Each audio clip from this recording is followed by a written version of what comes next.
Halo teman-teman, selamat datang di materi pembelajaran kita hari ini tentang tingkat komponen dalam negeri atau TKDN. Kita akan bahas bagaimana penerapan TKDN diatur dalam Peraturan Presiden Nomor 46 Tahun 2025.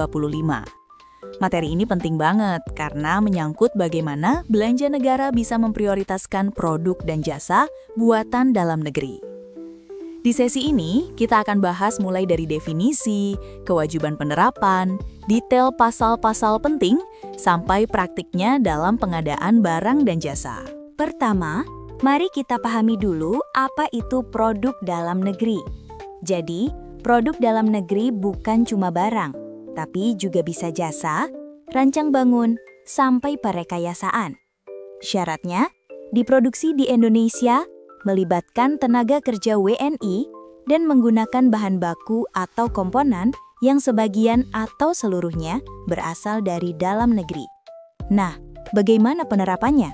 Dalam Perpres 46, TKDN harus hadir di semua tahap, mulai dari perencanaan, persiapan, pemilihan penyedia, sampai pelaksanaan kontrak.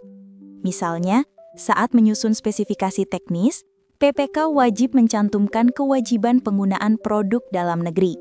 Waktu pemaketan juga harus mengalokasikan minimal 40% untuk usaha mikro, kecil, dan koperasi. Intinya, sejak awal dokumen RUP dibuat, sampai kontrak berjalan, TKDN nggak boleh diabaikan. Selanjutnya kita berbicara KAK atau kerangka acuan kerja. Semua komponennya diarahkan untuk mendukung produk dalam negeri. Misalnya, spesifikasi pekerjaan konstruksi yang meliputi bahan dan alat sebisa mungkin harus produk lokal. Tenaga kerja diprioritaskan WNI, kalau ada tenaga asing wajib ada alih pengetahuan ke tenaga lokal. Bahkan jasa pendukung juga diutamakan dari penyedia dalam negeri. Begitu juga dengan kerangka acuan kerja pada pengadaan konsultan dan jasa lainnya yang meliputi kebutuhan tenaga kerja yang terampil. Tenaga kerja diprioritaskan berkewarganegaraan Indonesia, namun jika belum mampu oleh WNI maka harus dilakukan alih pengetahuan kepada tenaga ahli lokal. Bahan dan alat yang digunakan juga diutamakan untuk produk dalam negeri. Jadi jelas, keberpihakan pada produk dan tenaga kerja dalam negeri dijaga lewat kerangka acuan kerja. Selanjutnya, masuk ke beberapa pasal penting pemaketan, swakelola, dan penyedia. Beberapa pasal penting yang perlu kita pahami diantaranya adalah Pasal 20 tentang pemaketan pengadaan barang jasa, di mana PPK mewajibkan alokasi minimal 40% untuk menggunakan produk UMK dan koperasi dari hasil produksi dalam negeri. Pasal 47 ayat 7 mengatur apabila dalam pelaksanaan swakelola membutuhkan baik material, bahan, atau alat, maka wajib menggunakan produk dalam negeri dan atau produk UMK, serta koperasi dari hasil produksi dalam negeri dengan metode e-purchasing. Pasal 52 ayat 3 mengatur apabila dalam pelaksanaan pekerjaan juga memerlukan baik material, bahan, atau alat, maka wajib menggunakan produk dalam negeri dan atau produk UMK, serta koperasi dari hasil produksi dalam negeri sesuai yang tercantum dalam dokumen penawaran. Pasal 61 memberi pengecualian terbatas untuk pengadaan barang jasa pada Badan Layanan Umum atau Badan Layanan Umum Daerah. Pengadaan barang jasa yang dilaksanakan berdasarkan tarif yang dipublikasikan secara luas kepada masyarakat, pengadaan barang jasa yang dilaksanakan sesuai dengan praktik bisnis yang sudah mapan, dan atau pengadaan barang jasa yang diatur dengan ketentuan peraturan perundang-undangan lainnya. Tetapi, pengecualian ini tetap tidak menghapus kewajiban penggunaan PDN dan produk UMK serta koperasi. Pasal 63 membahas pengadaan internasional. Pengadaan barang jasa internasional sebagaimana mencantumkan ketentuan mengenai A. Alih teknologi atau pengetahuan, B. Penggunaan tenaga ahli atau tenaga teknis nasional, dan atau C. Penggunaan barang atau jasa lain dari dalam negeri. Dan badan usaha asing yang melaksanakan pengadaan barang, pekerjaan konstruksi, atau jasa lainnya harus bekerja sama dengan industri dalam negeri pada pembuatan suku cadang dan atau pelaksanaan pelayanan purna jual. Selanjutnya, Pasal 64 membahas pengadaan barang atau jasa desa yang mana pengadaan dilakukan oleh swakelola dengan pemberdayaan masyarakat desa. Serta pengadaan barang atau jasa melalui penyedia yang mana penyedia juga merupakan hasil dari produk usaha mikro dan usaha kecil dan produksi dalam negeri. Intinya, nggak ada celah untuk mengabaikan produk lokal. Pasal 65 berisi ayat di mana kementerian, lembaga, pemerintah daerah, atau institusi lainnya wajib menggunakan produk usaha mikro dan usaha kecil, serta koperasi dari hasil produksi dalam negeri. Selanjutnya masuk ke pasal 66 terkait aturan TKDN dalam pengadaan. Pasal 66 jadi pasal kunci. Aturannya kalau ada produk dengan TKDN plus BMP minimal 40%, wajib dipakai. Kalau tidak tersedia, bisa turun ke TKDN minimal 25%. Kalau itu pun nggak ada, baru boleh pakai TKDN di bawah 25%. Impor jadi pilihan terakhir. Ini artinya PPK harus berlapis-lapis memastikan produk dalam negeri diprioritaskan dulu sebelum beralih ke impor. Masuk ke preferensi harga pada pasal 67.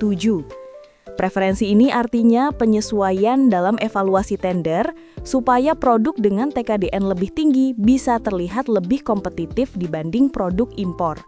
Aturan ini berlaku untuk pengadaan lewat tender atau e-purchasing dengan mini kompetisi, khususnya yang nilainya di atas 1 miliar rupiah. Jadi produk dengan TKDN lebih tinggi bisa dapat keistimewaan dalam evaluasi tender. Preferensi ini bisa sampai 25%. Perhitungannya sederhana, harga penawaran dikalikan koefisien preferensi.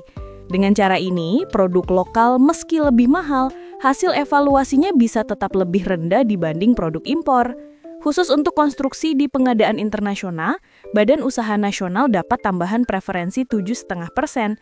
Kalau berkolaborasi dengan asing dan jadi lead firm, ada tambahan 5% lagi. Intinya, aturan ini dibuat untuk melindungi sekaligus mendorong industri dalam negeri agar bisa bersaing lebih adil. Kemudian masuk ke pengadaan berkelanjutan pada pasal 68.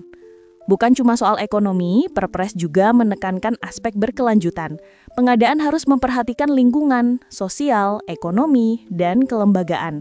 Dari sisi ekonomi, value for money harus tercapai, sekaligus memberdayakan UMK dan produk dalam negeri. Selanjutnya, kita masuk ke aturan tentang pengadaan barang dan jasa secara elektronik, khususnya pasal 72.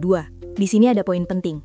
Dalam sistem katalog elektronik, kementerian atau lembaga teknis punya kewenangan untuk menilai, bahkan merekomendasikan penghentian transaksi pembelian produk impor. Tapi penghentian ini tidak asal. Hanya berlaku kalau memang ada produk dalam negeri yang bisa menjadi substitusi. Jadi, kalau ada barang impor di katalog yang sebenarnya sudah ada versi produk lokalnya, maka produk lokal harus jadi prioritas untuk dibeli melalui sistem e-purchasing. Artinya, regulasi ini mendorong agar belanja pemerintah benar-benar berpihak pada produk dalam negeri dan pembelian produk impor hanya dilakukan kalau tidak ada alternatif lokal yang sebanding. Pada bab 12, pasal 76, dijelaskan ruang lingkup pengawasan dalam pengadaan barang dan jasa. Pengawasan ini meliputi pemenuhan nilai manfaat, kepatuhan terhadap aturan, pencapaian TKDN, serta penggunaan produk dalam negeri. Selain itu juga mencakup pencadangan untuk usaha kecil dan prinsip pengadaan berkelanjutan. Pasal 78 mengatur sanksi bagi peserta pemilihan. Sanksi administratif bisa dijatuhkan jika peserta terbukti menyampaikan dokumen atau keterangan palsu, melakukan persekongkolan dalam penawaran, atau terindikasi korupsi, kolusi, dan nepotisme. Peserta juga bisa dikenai sanksi jika menawarkan produk impor, padahal tersedia produk dalam negeri dengan kategori self-declare. Selain itu, pengunduran diri tanpa alasan yang sah juga masuk pelanggaran. Lanjut di pasal 81A menjelaskan bahwa kementerian, lembaga, atau pemerintah daerah bisa mendapat penghargaan atau bahkan sanksi, tergantung pada kepatuhan mereka dalam meningkatkan penggunaan produk dalam negeri. Penilaian ini diukur lewat indeks kepatuhan yang diterbitkan oleh Lembaga Pengawas Keuangan dan Pembangunan Nasional. Jika target tidak tercapai, sanksi yang diberikan berupa teguran tertulis. Selanjutnya, mari kita lihat bagaimana mekanisme pemberian teguran tertulis maupun penghargaan ini dijalankan. Pemberian teguran tertulis dilakukan oleh Menteri Koordinator atau Menteri Teknis yang memiliki kewenangan pembinaan serta oleh menteri yang menangani urusan pemerintahan dalam negeri untuk pemerintah daerah. Sedangkan pemberian penghargaan dilakukan sesuai ketentuan peraturan yang berlaku, baik untuk kementerian, pemerintah daerah, maupun instansi lainnya. Di pasal 82 dijelaskan mengenai sanksi administratif. Sanksi ini dikenakan kepada PA, KPA, PPK, pejabat pengadaan maupun pokja pemilihan yang tidak memenuhi target penggunaan anggaran untuk produk dalam negeri atau untuk produk usaha mikro, kecil, dan koperasi. Sanksi ini diberikan oleh pejabat pembina kepegawaian atau pejabat berwenang sesuai aturan. Bentuk sanksinya berupa pengurangan nilai tunjangan kinerja atau tambahan penghasilan berbasis prestasi kerja sebagaimana diatur dalam peraturan perundang-undangan.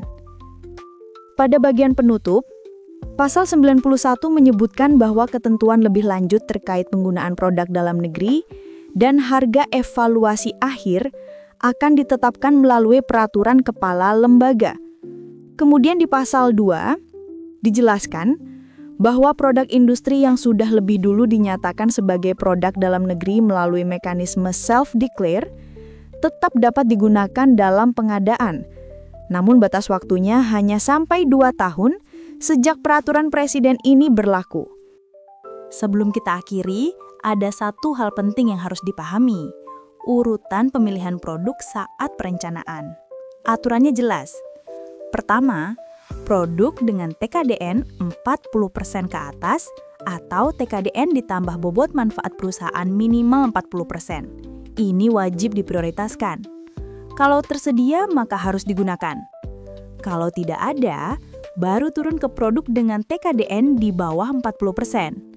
Misalnya antara 25 sampai 40%.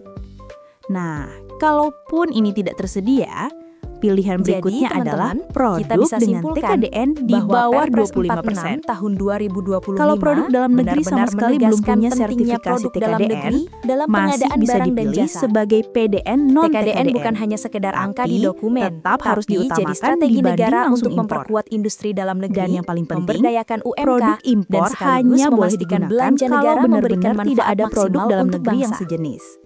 Semoga Jadi, materi ini membantu urutannya kalian harus memahami konsep berlapis-lapis TKDN secara untuk lebih praktis memastikan dan PDN bisa jadi tetap bekal jadi dalam pilihan dunia utama. kerja maupun pengadaan. Baik teman-teman, mari kita lihat lebih dekat bagaimana cara membaca formulir rekapitulasi perhitungan TKDN ini.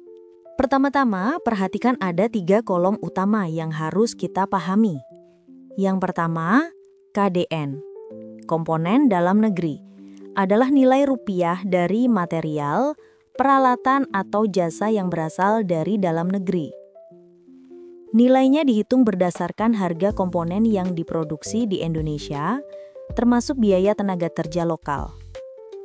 Yang kedua, KLN, komponen luar negeri, adalah nilai rupiah komponen impor, termasuk biaya pengiriman dari luar negeri.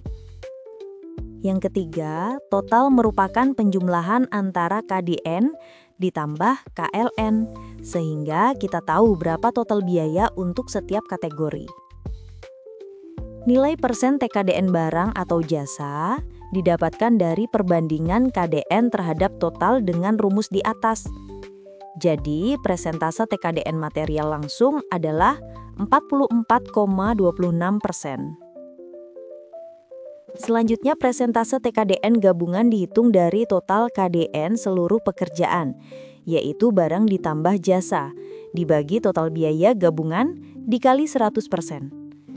Di mana mendapatkan angka 59,26% inilah yang kita sebut sebagai komitmen TKDN yang ditawarkan oleh penyedia. Selanjutnya, untuk menghitung HEA untuk penawaran perusahaan PT Cak Mustafa Jaya. Pada paparan di atas dapat kita jelaskan satu persatu bahwa 1. Nilai minimal TKDN yang disyaratkan 45,00%.